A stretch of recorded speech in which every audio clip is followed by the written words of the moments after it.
নমস্কার, মিক্স মিডিয়াতে সকলকে স্বাগতম। ভগবান শ্রীকৃষ্ণের মাথায় ময়ূরের পালক থাকে কেন? এ সম্পর্কে যে গল্পটি পাওয়া যায় সেটা হলো রাম অবতার হিসাবে বিষ্ণু যখন ত্রেতা যুগে আবির্ভূত হন এবং যখন তিনি ১৪ বছরের জন্য স্বেচ্ছায় বনবাস নেন। এই সময় বনের মধ্যে ঘুরতে ঘুরতে জল তৃষ্ণায় ক্লান্ত হয়ে গেলে ময়ূর নাকি পথ দেখিয়ে কোনো এক সরোবরের কাছে নিয়ে যায় এবং সেই সরোবরের জল পান করে রাম, লক্ষ্মণ, সীতা নিজেদের তৃষ্ণা নিবারণ করে। সেই সময় রাম ওই ময়ূরকে কথা দেন, দাপরে যখন তিনি আবার পৃথিবীতে আবির্ভূত হবেন, তখন ময়ূররা যেন মানুষের কাছে সবচেয়ে শ্রদ্ধার পাখি হয়, তেমন কোনো কাজ করবেন। এরপর দাপরে বিষ্ণু কৃষ্ণরূপে আবির্ভূত হন। তো বাল্যকালে একদিন তিনি বনের পাশে বসে বাঁশি বাজাচ্ছিলেন। সেই বাঁশির সুরে মোহিত হয়ে বনের সকল ময়ূর এসে তার পাশে নাচতে শুরু করে। এভাবে অনেকক্ষণ নাচার পর এমন আনন্দজনক নাচ শেষ হলে ময়ূরদের সর্দার এসে কৃষ্ণকে বলে, আপনার বাঁশির সুরে নেচে আমরা এমন আনন্দ লাভ করেছি যে আর কখনো এমন আনন্দ পাইনি। আমাদেরকে এমন আনন্দ দানের জন্য আপনার প্রতি কৃতজ্ঞতা স্বরূপ আমাদের একটি পালক আপনাকে নিবেদন করছি। যদি আপনি তা আপনার মাথায় ধারণ করেন তো আমরা ধন্য হব। এই ঘটনার পর পূর্বজন্মের রাম হিসাবে কোনো এক ময়ূরের কাছে করা প্রতিজ্ঞাকে স্মরণ করে কৃষ্ণ ওই পালক গ্রহণ করে এবং নিজের মাথায় ধারণ করে। এসব শুধুই গল্প, এসবের সত্য মিথ্যে প্রমাণ করার কোনো উপায় নেই। তাই জানতে চাইলেও এগুলো শুধু শুনতে হবে। কিন্তু এ সম্পর্কে অনেক প্রশ্ন করা যাবে না। মানুষ অনেক কিছুই করে থাকে বাস্তব কারণে। সেই সব কিছুর পেছনে যে কোনো গল্প থাকতেই হবে এমন কোনো বিষয় নয়। যেমন শ্রীকৃষ্ণ সর্বদা হলুদ রঙের পোশাক পরতেন। এখন যদি কেউ প্রশ্ন করে যে শ্রীকৃষ্ণ কেন হলুদ রঙের পোশাক পরতেন, এই প্রশ্নের উত্তর তো আর গল্প বলে দেওয়া সম্ভব নয়। শ্রীকৃষ্ণের হলুদ রঙের পোশাক পরার একটি কারণ হতে পারে, জ্যোতিষশাস্ত্র মতে হলুদ রং হলো বৃহস্পতির রং, আর বৃহস্পতি হলো জ্ঞান ও সুখের কারক বা প্রতীক। এই কারণেও শ্রীকৃষ্ণ সর্বদা হলুদ রঙের পোশাক পরতে পারেন, যেহেতু তিনি সর্বজ্ঞানী। ময়ূরের পাখায় 7টি রং থাকে, যার মাধ্যমে ময়ূর প্রকৃতির সকল রঙকে ধারণ করে। শ্রীকৃষ্ণের মাথায় ময়ূরের পালক ধারণ করার একটা অর্থ এটাও হতে পারে, অর্থাৎ ভালো মন্দ, শুভ অশুভ সকল কিছুর ধারক তিনি। সাধারণভাবে সমাজে একটি গল্প প্রচলিত আছে যে ময়ূর কামনা শূন্য প্রাণী, তারা কখনো যৌন ক্রিয়া করে না। পুরুষ ময়ূর যখন নাচে তখন তার দেহে যে ঘাম উৎপন্ন হয়, সেই ঘাম পান করে ময়ূরী গর্ভবতী হয়। কিন্তু বাস্তবে এটা ডাহা মিথ্যা প্রচার। ময়ূর মুরগি জাতীয় প্রাণী, কিন্তু এরা সারা বছর ধরে মুরগির মতো স্বাধীনতা পালন করে না। ময়ূরের প্রজনন কাল হলো বর্ষাকাল।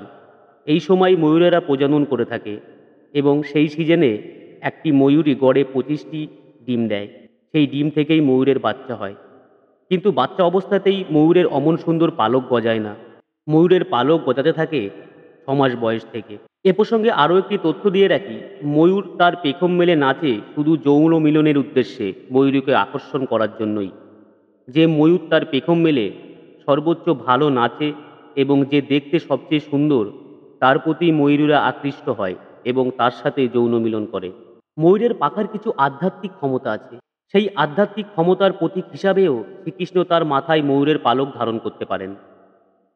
জ্যোতিষশাস্ত্র মতে বাড়িতে কোনোভাবে কোনো রকম অশুভ বা নেগেটিভ শক্তির প্রবেশ ঘটলে বাড়িতে নানা রকম সমস্যার সৃষ্টি হয়। যেমন পরিবারের সদস্যদের মধ্যে মনোমালিন্য, ঝগড়াঝাটি হয়, ছেলে মেয়ে অবাধ্য হয়, আর্থিক উন্নতি বাধাপ্রাপ্ত হয়, এক কথায় সংসারে সুখ থাকে না। এই সব সমস্যার সমাধানে জ্যোতিষশাস্ত্রের নির্দেশ মতো বাড়ির বিভিন্ন স্থানে ময়ূরের পালক রাখলে কিছু শুভ ফল পাওয়া যায়।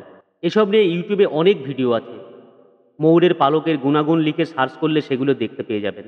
ময়ূর হলো যোদ্ধা পাখি, যে কারণে দেবতার সেনাপতি কার্তিকের সাথে ময়ূর থাকে। আসলে ময়ূর কার্তিকের চলার পথের বাহন নয়, যেটা আমরা সাধারণভাবে জেনে এসেছি। ময়ূর যেহেতু পাখিদের মধ্যে শ্রেষ্ঠ যোদ্ধা, সেহেতু দেবতাদের মধ্যে কার্তিকও যে শ্রেষ্ঠ যোদ্ধা সেটা বোঝাতেই কার্তিকের সাথে ময়ূর দেওয়া হয়েছে।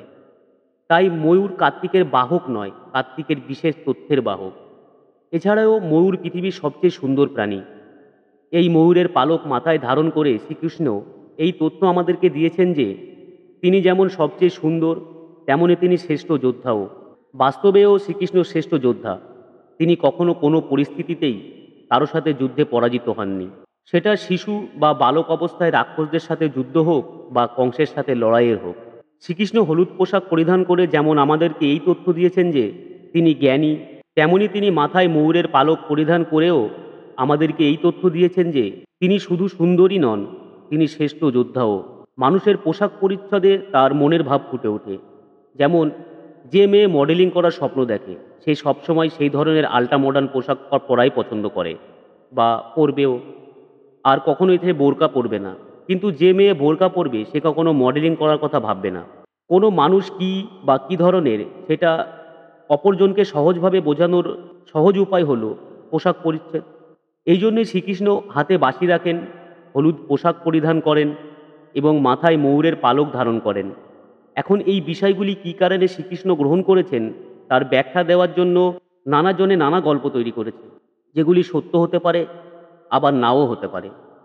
যেহেতু এগুলো মহাভারত বা হরিবংশে পাওয়া যায় না, এগুলো লোকগাথার মতো শুধু শোনা যায়, কিন্তু এই গল্পগুলোর কোনো সোর্স কেউ বলতে পারে না বা বলবেও না। তাই এই ধরনের ব্যাখ্যাকে সযত্নে এড়িয়ে রেখে আমরা এটাই মনে করতে পারি যে শ্রীকৃষ্ণ তার স্বরূপকে বোঝানোর জন্যই হাতে বাঁশি, পরনে হলুদ পোশাক এবং মাথায় ময়ূরের পালক ধারণ করেন। ভালো লাগলে লাইক, কমেন্ট, শেয়ার এবং চ্যানেলটি অবশ্যই সাবস্ক্রাইব করবেন।